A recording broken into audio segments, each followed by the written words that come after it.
बाणासुर ने अपने 1000 हाथों में तरह तरह के हथियार ले रखे थे। अब अत्यंत क्रोध में भरकर चक्रपाणी भगवान श्री कृष्ण पर बाणों की वर्षा करने लगा। भगवान श्री कृष्ण ने देखा कि बाणासुर ऐसे नहीं मानेगा, तो सुदर्शन चक्र का स्मरण किया। स्मरण करते सुदर्शन चक्र हाथ में आ गए और आदेश किया, जाओ इसके अस्त्र शस्त्र और भुजाएं भी काट डालो। बस इतना ही आदेश। जितना आदेश होता है उतना सुदर्शन जी करते हैं। अस्त्र शस्त्र काट दिया और भुजाएं काट। जब चक्रधारी भगवान का चक्र, तो भगवान शंकर आ गए और कहा, त्वं ही ब्रह्म परम ज्योतिर गूढ़म ब्रह्मणि वाङ्मये यम पश्यन्त्यमलात्मान आकाशमिव केवलम। प्रभु, वेद मंत्रों में तात्पर्य रूप से छिपे हुए परम ज्योति स्वरूप पर ब्रह्म आप हैं। शुद्ध हृदय महात्मा गण आपके आकाश के समान सर्वव्यापक निर्विकार स्वरूप का साक्षात्कार करते हैं। हे समस्त भुवनों के पालक, आप सजाति विजाति स्वगत भेद से रहित एक अद्वितीय आदि पुरुष है।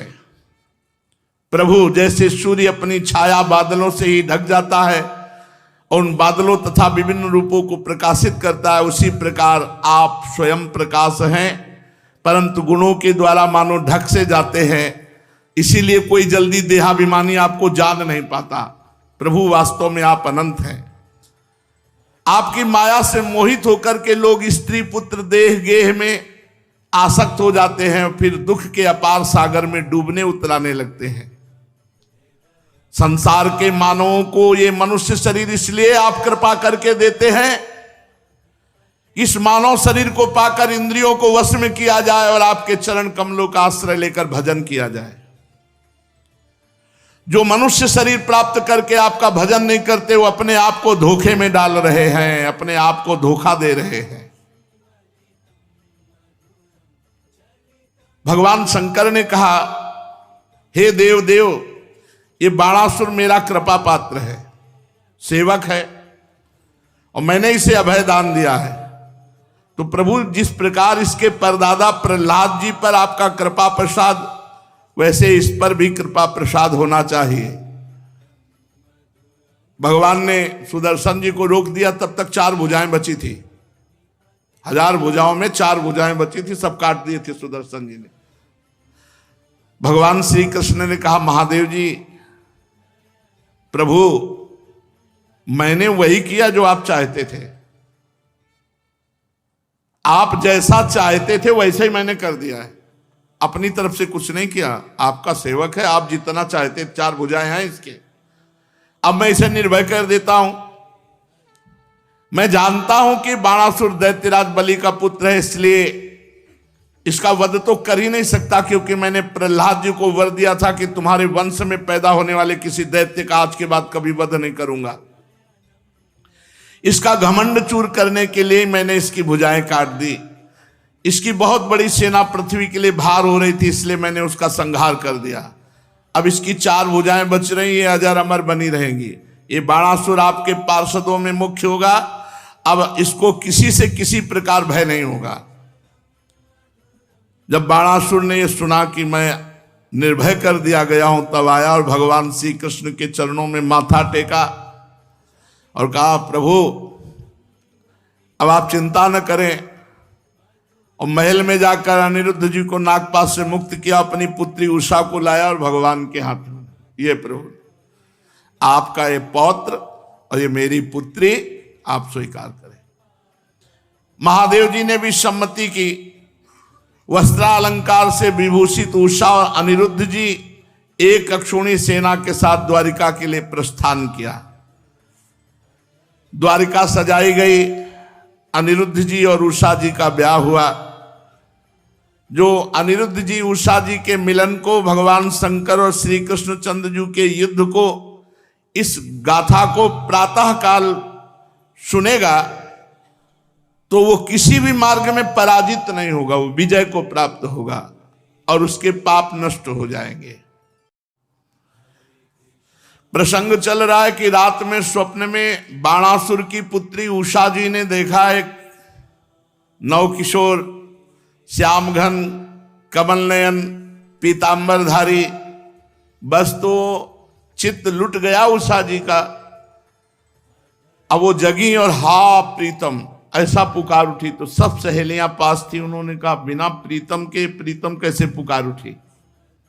संकुचित हो गई उषा जी। उनकी चित्रलेखा नाम की एक मित्र सखी थी जो योगिनी थी, आकाश मार्ग से चल सकती थी और जितनी रचना ब्रह्मा जी की है सबका चित्र बना सकती थी। उन्होंने कहा कि प्रिय सखी तुम उदास मत होइए, मैं अनुमान से कह रही हूं कि तुम्हारे स्वप्न में कोई देव सुंदर पुरुष आया और तुम्हारे चित्त का अपहरण कर गया, तभी तुम जगते हुए एकदम कहा हा प्रीतम तुम कहां हो। तुम कहा तो कहा तुम क्षोभ मत करो, शोक मत करो, मैं अभी चित्र बनाती हूं। बस चित्र को तुम बता देना कि ये यही है, बस इतने में हम उसका अपहरण करके लाएंगे और आपके पास आपको मिला देंगे। गंधर्वों के, नागों के, पन्नगों के, विद्याधरों के, देव के सबके चित्र बनाते चली गई। जब यदुवंशियों में श्री वसुदेव जी का बनाया तो कहा इसी वंश में। जब श्री कृष्णचंद्र जी का बनाया कहा हाँ बिल्कुल ऐसे ही। जब प्रद्युम्न जी का बनाया तो कहा ठीक बिल्कुल ऐसे ही।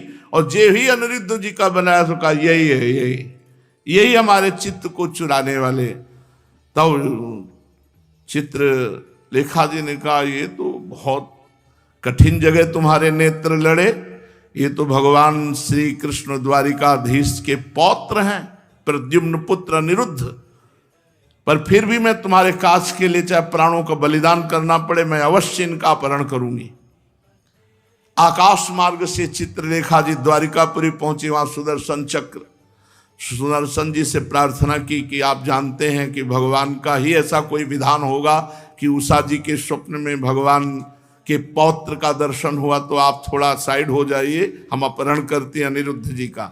अनिरुद्ध जी महल में पलंग में थे, पलंग सहित उठाया और आंगन से आकाश मार्ग से बाणासुर के महल में उषा जी के पास अनिरुद्ध जी को विराजमान कर। अब तो उषा जी के आनंद का ठिकाना नहीं, जो स्वप्न में देखा था उनको साक्षात देख रही।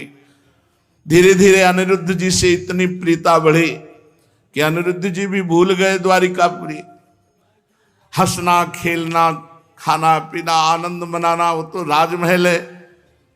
एक दिन उषा जी किसी कार्य से, तो जो वहां के वृद्ध सैनिक थे सुरक्षा में, तो वृद्ध ने देखा उषा जी को प्रसन्न मुद्रा में, तो कुछ ऐसे लक्षण भी देखे। उन्होंने जाकर के बाणासुर से कहा महाराज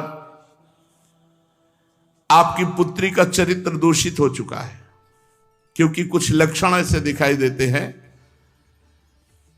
बाणासुर ने कहा कि क्या चूक हो गई पहरे में? महाराज रात दिन ऐसा कड़ा पहरा है कि पक्षी भी प्रवेश नहीं कर सकता बिना आज्ञा के, फिर पुरुष की तो बात जाने दो। बाणासुर एक छोटी सी सेना लेकर महल में, वहां जे ही दरवाजा खुलाया तो देखा भगवान के चतुर्व्यूह अवतार हैं, जैसे राम लक्ष्मण भरत शत्रुघ्न, ऐसे वासुदेव संकर्षण प्रद्युम्न अनिरुद्ध भगवत स्वरूप। अनिरुद्ध जी उषा जी के साथ चौसर खेल रहे थे और सब सखियां सहेलियां सेवा में। अनिरुद्ध जी ताड़ गए कि 1000 भुजा वाला ये बाणासुर ठीक नियत से नहीं है, तो एक दौड़कर परिग उठाया और जितने सैनिक थे सबको मार डाला। बाणासुर ने, मेघनाथ ने जिस मंत्र का प्रयोग करके नागपाश से राम जी और लक्ष्मण जी को बांधा था, उसी नागपाश से अनिरुद्ध जी को बांध दिया। अब अनिरुद्ध जी बंधन में युक्त हो गए। इतने में देवर्षि नारद जी पहुंचे। नारायण नारायण नारायण। द्वारिकाधीश जी महाराज की जय हो। प्रभु सूचना देते हैं कि बाणासुर ने अनिरुद्ध जी को बंदी बना लिया है। बोले हाँ यही तुम जानना चाहते थे अनिरुद्ध जी, 4 महीने हो गए यहां से अपहरण कर ले गया। कोई बोले हाँ योगिनी चित्रलेखा, जो बाणासुर का मंत्री कुंभांड है उसकी पुत्री है, और आप शीघ्र पहुंचे, अनिरुद्ध जी नागपाश में बंधे हुए हैं। अब तो भगवान बलराम जी, श्री कृष्ण, प्रद्युम्न और भी सात्यकी, कृतवर्मा, बड़े बड़े वीरों ने सेना सजाई और शोणितपुर बाणासुर की राजधानी आक्रमण कर दिया। जब बाणासुर ने देखा कि हमारी राजधानी पे आक्रमण कर दिया यदुवंशियों ने, तो तुरंत सूचना पहुंचाई। तो भगवान शंकर ने वचन दिया था बाणासुर को कि तुम्हारी राजधानी की रक्षा हम करेंगे। तो भगवान शंकर वृषभ राजनंदी पर सवार होकर के स्वामी कार्तिकेय अपने सैनिकों के साथ सामने आमने आ गए। इधर भगवान श्री कृष्ण बलराम, इधर महादेव जी और कार्तिकेय स्वामी, देव सेनापति स्वामी कार्तिकेय, महान बलशाली भगवान शंकर पुत्र। अब तो बड़ा विशाल घमासान युद्ध, रोंगटे खड़े कर देने वाला। भगवान शंकर जी से भगवान श्री कृष्णचंद्र जी और प्रद्युम्न जी से स्वामी कार्तिकेय का युद्ध होने लगा। बलराम जी कुंभांड कूपकर्ण से युद्ध करने लगे। बाणासुर के पुत्र के साथ सांब और बाणासुर के साथ सात्यकी भिड़ गए। बड़े बड़े देवता, ऋषि मुनि, सिद्ध, चारण, गंधर्व, अप्सराएं ये विमानों पर चढ़कर युद्ध देख रहे। भगवान श्री कृष्ण ने सारंग धनुष खींचा और भगवान शंकर जी की सेना पर प्रहार किया। शंकर जी की सेना भूत, प्रेत, प्रमथ, गुहक, डाकिनी, यातधान, बेताल, विनायक, प्रेत, मातृगण, पिशाच, कुष्मांडा, ब्रह्म राक्षस, ये सारंग धनुष से छूटे हुए बाण से सब भगदड़ मच गई। भूत प्रेतों में, बेताल विनायकों में। पिनाक पाणे भगवान शंकर ने पिनाक पर प्रत्यंचा चढ़ाई। जैसे श्री कृष्ण का सारंग धनुष, ऐसे भगवान शंकर का पिनाक। भांति भांति के दिव्यास्त्र पिनाक पे जे भी चढ़ाते हैं तो भगवान श्री कृष्ण उसकी काट पहले ही सारंग से चढ़ा के छोड़ देते, वो शांत हो जाता है। ब्रह्मास्त्र का संधान किया भगवान शंकर ने, तो ब्रह्मास्त्र से ही शांत कर दिया भगवान श्री कृष्ण ने। वायुवास्त्र का संधान किया भगवान शंकर ने, तो पर्वतास्त्र से शांत कर दिया। आग्नेयास्त्र का संधान किया भगवान शंकर जी ने, तो वर्षा जिससे होती पर्जन्यास्त्र से शांत कर दिया। पाशुपतास्त्र का प्रयोग किया, जो अमोघ बाण भगवान शंकर का है। तो नारायणास्त्र का प्रयोग किया भगवान श्री कृष्ण, जो उनका अमोघ है। दोनों बाण शांत हो गए। महादेव जी से कहा क्या आज्ञा है? तो उनका जन्मणास्त्र चलाओ। तो जे भी भगवान श्री कृष्ण ने जन्मणास्त्र चलाया तो महादेव जी बार बार जम्हाई लेने लगे। जब जम्हाई लेने लगे तो भगवान शंकर को छोड़कर श्री कृष्ण आगे बढ़े और बाणासुर की सेना का संहार करने लगे। प्रद्युम्न जी ने बाणों की बौछार से स्वामी कार्तिकेय को घायल कर दिया। वो मयूर वाहन से युद्ध विरत हुए। बलराम जी ने हल से पकड़ना, मूसल से मारना, तो कुंभाग और कूपकर्ण आदि इन सबको रणभूमि में मार गिराया मूसलों की मार से। अब ऐसा बलराम जी का मूसल चले कि बड़े बड़े गजरा, तितर बितर सब हो गए। बाणासुर ने देखा हमारी सेना तहस नहस हो गई और हमारे गुरुदेव भगवान शंकर तो जमाई लेने में ही लग गए। कार्तिक जी का मोर उड़ गया, युद्ध विरत हो गए। अब उसने 1000 भुजा, 500 धनुष, लाखों बाण संधान, एक साथ क्रोधित होकर बाणासुर युद्ध करने लगा। भगवान श्री कृष्ण ने एक बाण से सब धनुष की प्रत्यंचाएं काट दी, सारे बाण काट दिए। अब भगवान श्री कृष्ण ने पांचजन्य शंख की ध्वनि की और सारथी, घोड़े सब बाणासुर के नष्ट कर दिए। अब बाणासुर को मारने ही वाले थे कि कोटरा नाम की एक देवी बाणासुर की धर्म माता थी। उसने बाणासुर की रक्षा के लिए अपने वस्त्र उतार दिए। भगवान श्री कृष्ण ने तुरंत नेत्र मोड़ लिए, क्योंकि अपनी अर्धांगिनी के सिवा किसी भी स्त्री को नग्न देखने से तत्काल सारे पुण्य नष्ट हो जाते हैं। इसीलिए पर स्त्री गमन भारी निषेध है। तो जे ही वो सामने खड़ी हुई तो सब धर्म के रहस्य को जानने वाले थे, तुरंत आंखें फेर ली। भगवान श्री कृष्ण ने कि कहीं उस पर दृष्टि न पड़ जाए, मुंह फेर लिया और दूसरी ओर देखने लगे। तब तक बाणासुर धनुष कट जाने और रथहीन हो जाने के कारण नगर में चला गया। इधर जब भगवान शंकर के भूतगण इधर उधर भाग गए तो उनका छोड़ा हुआ 3 सिर और 3 पैर वाला ज्वर 10 दिशाओं को जलाता हुआ भगवान श्री कृष्ण की ओर दौड़ा। भगवान श्री कृष्ण ने उसे अपनी ओर आते देख करके उसका मुकाबला करने के लिए वैष्णव ज्वर छोड़ा। अब वैष्णव ज्वर और माहेश्वर ज्वर में आपस में युद्ध होने लगा। अंत में वैष्णव ज्वर के तेज से माहेश्वर ज्वर पीड़ित होकर चिल्लाने लगा और अत्यंत भयभीत हो गया। जब कहीं त्राण नहीं पाया तो नम्रता से हाथ जोड़कर भगवान श्री कृष्ण की शरण में गया और प्रार्थना करने लगा, नमामि त्वानंत शक्तिं परेशं सर्वात्मानं केवलं ज्ञप्ति मात्रं विश्वोत्पत्ति स्थान संरोध हेतुं यत्तद् ब्रह्म ब्रह्मलिंगम प्रशांतम। प्रभु हे श्री कृष्ण, आपकी शक्ति अनंत है। आप ब्रह्मादीश्वरों के भी परम महेश्वर हैं। आप सबके आत्मा और सर्वस्वरूप हैं। आप अद्वितीय केवल ज्ञान स्वरूप हैं। संसार की उत्पत्ति, स्थिति और संहार इसके कारण आप ही हैं। प्रभु, आपके शांत, उग्र और अत्यंत भयानक दुस्सा तेज ज्वर से मैं अत्यंत संतप्त हो रहा हूं। भगवान, देहधारी जीवों को तभी तक ताप संताप रहता जब तक वे आशा के फंदों में फंसे रहने के कारण आपके चरण कमलों की शरण नहीं ग्रहण करते। प्रभु, मैंने आपकी शरण ग्रहण की, अब मुझे आपका वैष्णव ज्वर ताप न दे। तब भगवान श्री कृष्ण ने कहा, त्रिशरा माहेश्वर ज्वर से मैं तुम पर प्रसन्न हूं। अब तुम वैष्णव ज्वर से निर्भय हो जाओ।